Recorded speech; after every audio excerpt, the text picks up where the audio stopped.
आघात. लेखिका प्रिया उंबरकर. वाचक स्वर सिद्धी गायकर.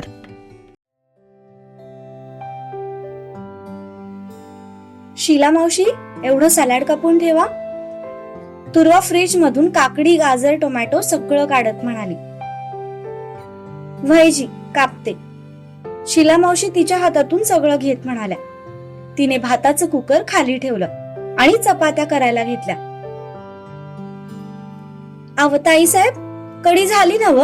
आता चपात्या मी करते, तुम्ही जाऊन आराम करा. शीला मावशी उठत म्हणाल्या. दुर्वा करत होती, पण शीला मावशीने तिला किचन मध्ये काम करू दिलं नाही, म्हणून तिने हात धुतले आणि तिच्या खोलीत निघून गेली. खोलीत आल्यावर तिने घड्याळ पाहिलं तर 7 वाजत आले होते. अजून तो कसा काय आला नाही याचा ती विचार करू लागली. ती जाऊन फ्रेश होऊन आली. आता मात्र तिला राहावत नव्हतं. आपण त्याला फोन करावा का असा विचार तिच्या मनात आला. मोबाईल घेऊन ती बाल्कनी मध्ये आली. तिने त्याचा नंबर ओपन केला. ती त्याच्या नावावर क्लिक करणारच होती, तितक्यात कारच्या हॉर्नचा आवाज आला. तिने खाली वाकून पाहिलं तर त्याचीच गाडी गेट मधून आत प्रवेश करत होती. ते बघून तिच्या चेहऱ्यावर भली मोठी स्माईल आली. ती घाईघाईने परत आतमध्ये गेली. तिने आरशात एकदा स्वतःला नीट पाहिलं, साडीचा पदर व्यवस्थित करून घेतला आणि लगेच हातात पुस्तक घेऊन सोफ्यावर बसली. कारण तिला ती त्याची वाट बघत नव्हती, ते दाखवायचं होतं. पुस्तक हातात तर घेतलं होतं, पण डोक्यात मात्र वेगळेच विचार सुरू होते. मन सैरभैर झालं होतं. अगदी थोड्याच वेळात तो रूम मध्ये आला. त्याने तिच्याकडे पाहिलं. गुलाबी रंगाच्या प्लेन साडीमध्ये ती खूप क्यूट दिसत होती. काही क्षण त्याची नजर तिच्यावर स्थिरावली. तिलाही तो आल्याचं जाणवलं.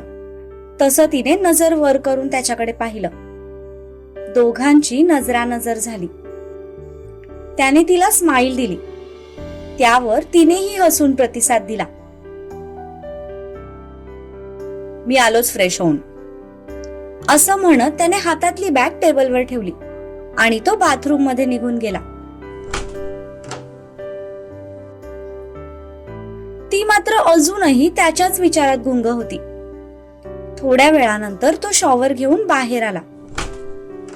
त्याने ब्राऊन कलरचा टी शर्ट आणि नाईट पॅन्ट घातली होती. त्याची पर्सनॅलिटीच इतकी आकर्षक होती की त्याच्यावर सगळे कपडे सूट करायचे. रंगाने गोरा होता. त्या शॉवर घेऊन आल्यामुळे अजूनच फ्रेश वाटू लागला. ती पुस्तकांच्या आडून चोरून त्याला बघत होती. काय करणार, तिची नजरच हटत नव्हती आज त्याच्यावरून. आरशातून त्याचं लक्ष तिच्याकडे गेलं. तसं त्याच्या भुवया उंचावल्या. त्याने मागे वळून पाहिलं तसं तिने पटकन पुस्तक तोंडासमोर पकडलं.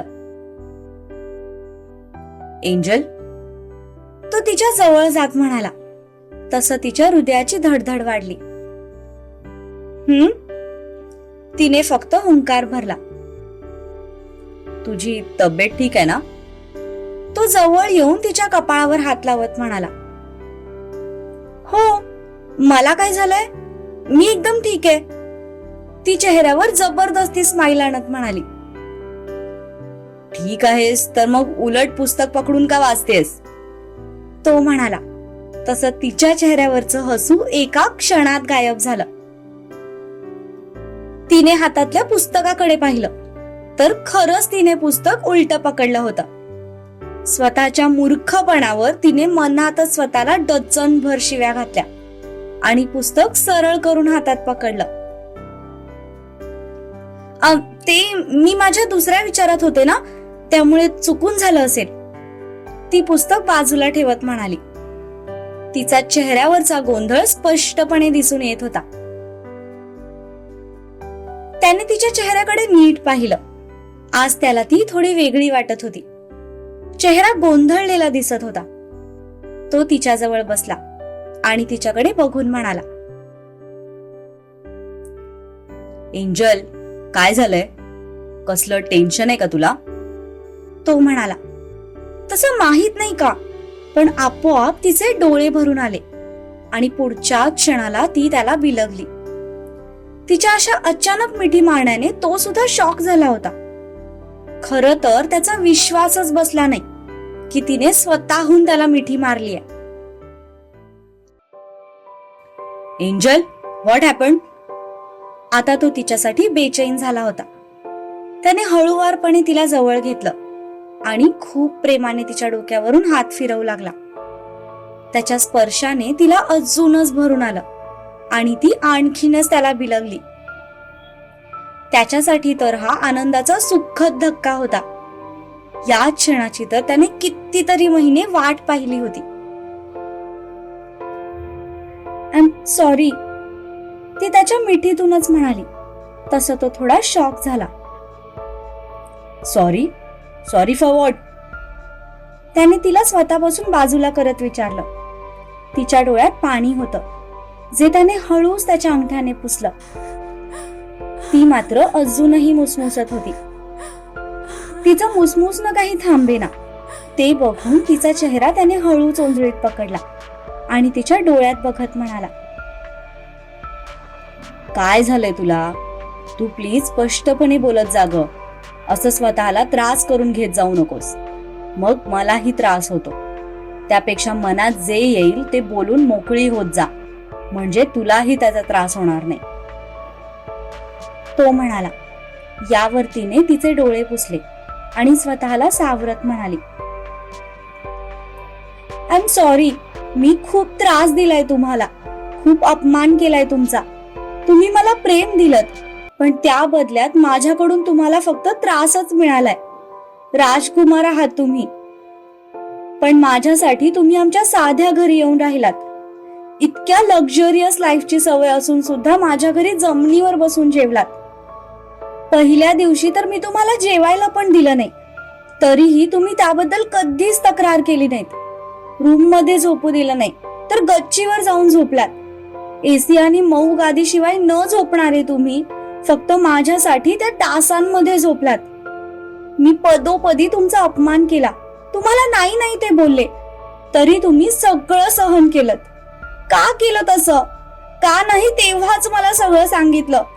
मी इतकी वाईट बोलत होते तुम्हाला, तर तेव्हाच मला सांगायचं ना की ज्याला मी माझा रेपिस्ट समजत होते ते तुम्ही नाही, दुसरंच कोणीतरी आहे. का मला इतकं डोक्यावर चढवून ठेवलं? ती त्याच्या निळ्या डोळ्यांकडे बघत एक सारखी बडबडत होती. इतके दिवस मनात जे काही विचार साचले होते ते आपोआप बाहेर पडत होते. तो तिच्या ओठांवर बोट ठेवत म्हणाला. तशी ती गप्प झाली. It's okay. झालेल्या गोष्टींचा विचार करून स्वतःला त्रास करून घेऊ नकोस. ते दिवस आपल्या दोघांच्याही आयुष्यातले खूप कठीण दिवस होते असं समज आणि विसरून जा. तू जो त्रास सहन केलाय ना, त्यापुढे माझा त्रास काहीही नव्हता. तुझ्यासोबत जे काही झालं त्याला सर्वस्वी मीच जबाबदार होतो. मी जर तुझ्यावर कधी प्रेम केलं नसतं तर तुला या सगळ्याला कधीच सामोरी जावं लागलं नसतं. त्यामुळे तू प्लीज आता त्या सगळ्याचा विचार करणं सोडून दे आणि तुझ्या फ्युचरचा विचार कर. आय डोंट नो की आपल्यात हस्बंड अँड वाईफचं रिलेशन कधी बनेल, पण त्याआधी एक फ्रेंड म्हणून तरी माझ्याशी नक्की मोकळेपणाने बोलत जा. कारण तू जितका स्वतःला त्रास करून घेशील तितकी तुझी मनस्थिती अजून बिघडेल. त्यामुळे मनातल्या भावना ओठांवर आणायला शिक. तुझा त्रास आपोआप कमी होईल. तो तिच्या गालाला हात लावत म्हणाला. त्याच क्षणाला तिला जाणवलं की तो खऱ्या अर्थाने आपल्या आयुष्यातला राजकुमार आहे, तिचा सपोर्ट सिस्टम आहे. त्याचं फक्त जवळ असणं तिला खूप सारी हिंमत देऊन जातं आणि तो जवळ नसल्यावर मन सैरभैर होतं. ती पुढे बोलणारच होती, तितक्यात तोच म्हणाला, बाय द वे, कढी बनवलीस ना? खूप भूक लागलीये मला. तो तिचं मन वळवण्यासाठी म्हणाला. हो, तिने हसून उत्तर दिलं. चल जाऊया मग जेवायला. आता अजून भूक नाही कंट्रोल करू शकत मी. तो उठून उभा राहत म्हणाला. तशी ती गालातच हसली. ओके, मी जाऊन शीला मावशींना सगळं रेडी करायला लावते, तुम्ही थोड्या वेळाने या, असं म्हणत तिने डोळे पुसले आणि बाहेर निघून गेली. ती जाताच त्याने हसून दरवाजाकडे पाहिलं. ड्रॉवर मधून त्याने सिगरेट आणि लायटर घेतलं आणि बाल्कनीमध्ये जाऊन उभा राहिला. सिगरेटचे कश घेत तो तिचाच विचार करू लागला. निदान ती आपल्यासोबत थोडं मन मोकळेपणाने बोलायला लागलीये, याचाच त्याला आनंद होत होता. तो समोर बघत एकावर एक कश घेत होता. तितक्यात त्याच्या तोंडातून कोणीतरी सिगरेट काढून घेतली. कोण आहे बे? तो रागात बाजूला बघत म्हणाला. पण समोर तिला बघून त्याचे तोंडातले शब्द तोंडातच विरले, कारण ती खूप रागात त्याच्याकडे बघत होती. तू तर खाली गेली होतीस ना? तो तिच्याकडे बघून म्हणाला. हो, गेले होते, पण शीला मावशींनी आधीच सगळी तयारी करून ठेवली, म्हणून तुम्हाला बोलवण्यासाठी परत आले. पण हे काय करत होता तुम्ही? ती हातातली सिगरेट त्याला दाखवत म्हणाली. तो मात्र घाबरलेल्या नजरेने तिच्याकडेच बघत होता, कारण ती सध्या बायको मोडवर गेली होती. सत्यजित, तुमच्याशी बोलतेय मी, हे काय आहे? ती सिगरेट त्याच्या पुढे धरत म्हणाली. ही सिगरेट आहे, त्याने जबरदस्ती स्माइल करत उत्तर दिलं. तसं ती अजूनच रागाने त्याच्याकडे बघू लागली. ते मला पण माहितीये, पण आता का सिगरेट ओढताय तुम्ही? तिने रागातच सिगरेट बाल्कनीच्या कठड्यावर विझवली. सिगरेट ओढायचा पण टाइम असतो का? हे तर मला माहीतच नव्हतं, तो निरागसपणे म्हणाला. तसं तिने त्याच्यावर एक जळजळीत कटाक्ष टाकला. अवघड आहात तुम्ही. एनिवेज, मावशींनी ताट केलंय, लवकर खाली या, असं म्हणत ती रागातच बाहेर निघून गेली. तिला जाताना बघून त्याने कपाळावरच हात मारून घेतला आणि आकाशाकडे बघत म्हणाला. ए बाबा, तू काहीतरी एक ठरव ना. तुला मला त्रास द्यायचाय की खुश करायचंय?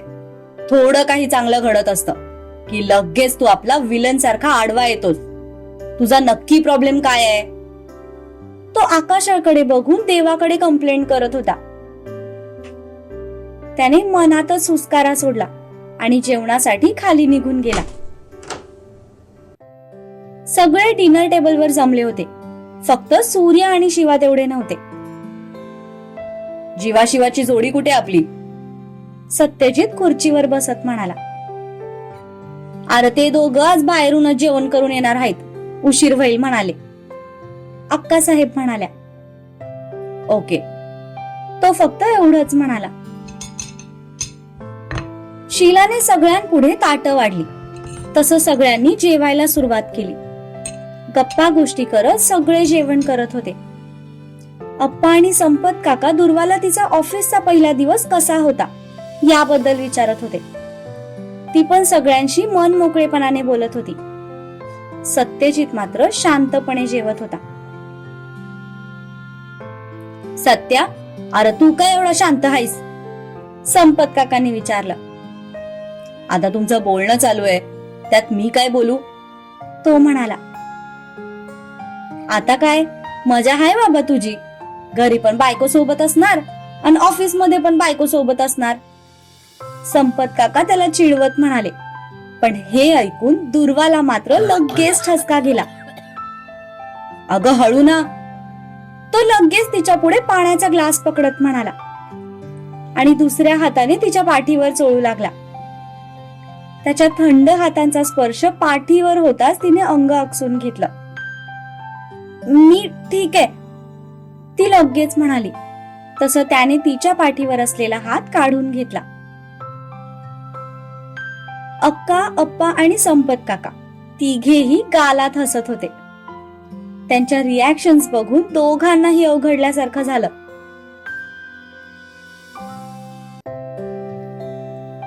सगळ्यांची जेवणं झाली. तसं जो तो आपापल्या खोलीत निघून गेला. सत्यजित पण रूम मध्ये आला. दुर्वा मात्र उगीच खाली घुटमळत होती.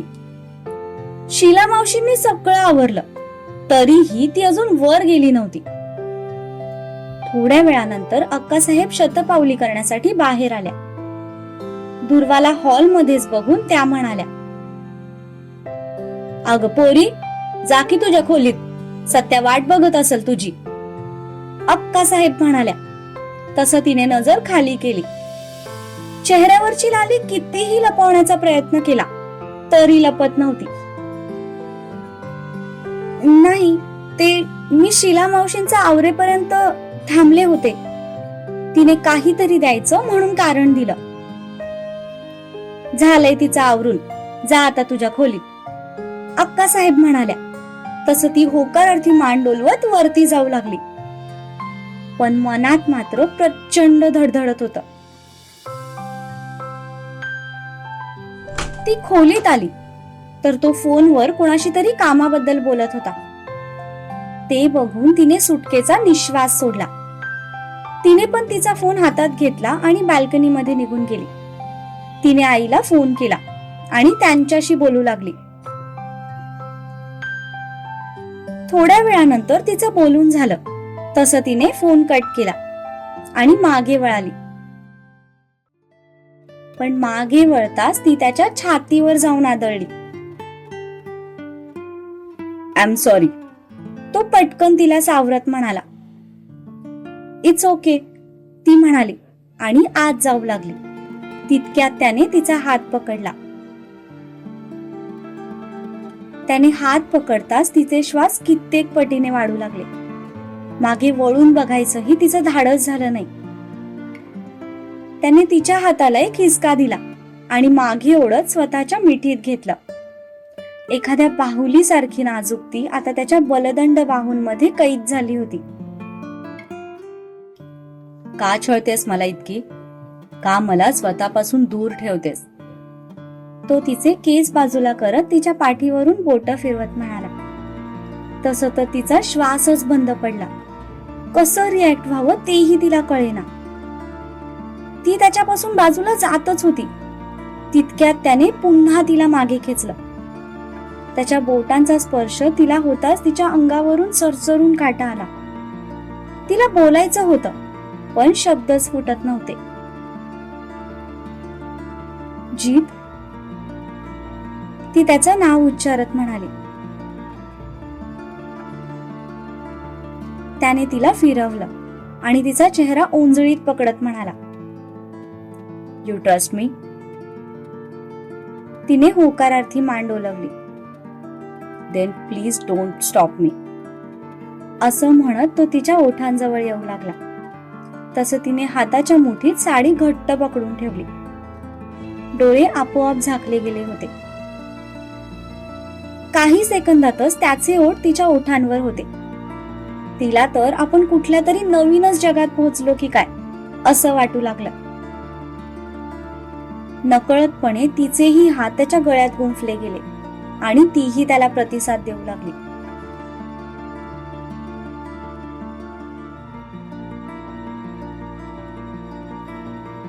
एंजल, त्याचा हलका आवाज तिच्या कानांवर पडला.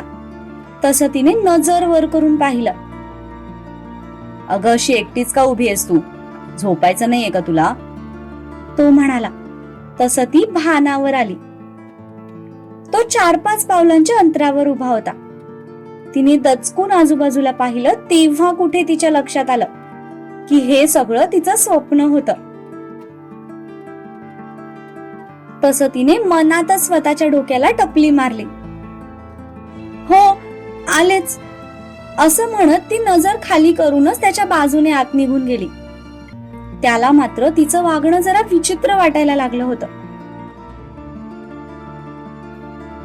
फोन कॉल संपवून जेव्हा तो तिच्याकडे येत होता तेव्हा ती एकटीच गालातल्या गालात हसत ब्लश करत होती. काय झालं हिला? अशी का वागते ही? तो मनातच म्हणाला आणि बाल्कनीचे लाईट बंद करत त्याने स्लाइड जोडून घेतल्या.